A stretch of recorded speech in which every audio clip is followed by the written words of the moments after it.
무조건 아무나 붙잡고 결혼하면 행복한 것이 아닙니다. 어떤 사람과 결혼을 하느냐가 본질일 것입니다. 마찬가지입니다. 국회도 추경도 그 자체가 목적이 아닙니다. 어떤 국회냐, 어떤 추경이냐가 본질입니다. 그런데 청와대와 여당은 어떤 국회이고 어떤 추경인지 묻지도 따지지 말고 무조건 통과시키라고 합니다. 일단 아무나 붙잡고 결혼하라는 식과 다름없다고 생각합니다. 정말 우리 당은 그동안 이 국민을 생각하는 마음으로 어떻게든 국회를 열어보기 위해서 진지하게 여당을 설득해 왔습니다. 그런데 청와대와 여당은 패스트 트랙을 날치기로 해서 비정상 국회, 일 못하는 국회를 만들어 놓고 아무것도 양보할 수 없다라는 태도로 일관하는 것과 다름없다고 생각합니다. 지금 국민들이 간절히 바라는 것이 무엇이겠습니까? 제발 우리 경제의 숨통을 틔워줄 민생국회입니다. 그러면 도대체 지금 경제가 왜 어려운지, 도대체 어디에 그 원인이 있는지 따져봐야 되지 않겠습니까? 상임위별로 논의가 분산되면 종합적인 토론이 어려우니 모두 모여서 A부터 Z까지 종합검진 한번 해보자는 것이 저의 경제청문회 제안입니다. 청와대에게 이야기했습니다. 청와대와 여당에게 사실상 이 청문회라는 말이 좀 부담스러우면 형식에 얽매이지 말자라는 제안도 해봅니다.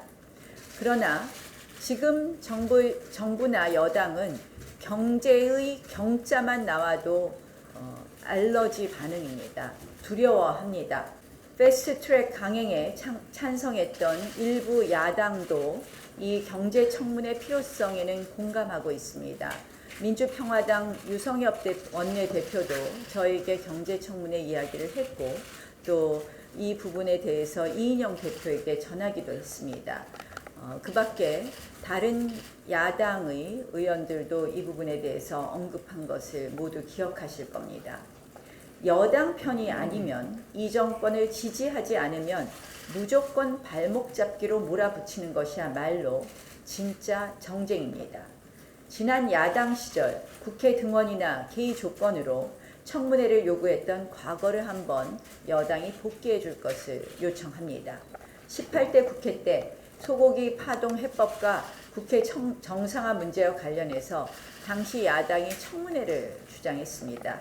여당은 국정조사 합의로 통 크게 요구를 수용하면서 타협과 대화의 불씨를 이어가는 것, 그것이 바로 국회입니다. 추경에 앞서 경제청문회가 필요한 이유는 분명합니다. 이번 추경안은 논란의 정점에 서 있는 소득주도 성장 정책의 근본 철학이 고스란히 녹여 있습니다. 그러면 그게 맞는지 터놓고 이야기해 보자는 것입니다. 추경안으로 경제를 살릴 수 있다면서 왜 못하는 것입니까? 지금 국민들은 과연 문재인 정부의 경제 정책이 올바른 방향으로 가고 있는지 궁금해하고 있습니다. 그 의구심에 정부가 답해야 합니다. 다시 말씀드립니다. 형식과 네이밍이 중요한 게 아닙니다. 재해 추경만큼은 초스피드로 처리할 의향이 있습니다. 하지만 다른 추경안은 심사에 앞서 정부 정책에 대한 총체적 점검이 필요합니다.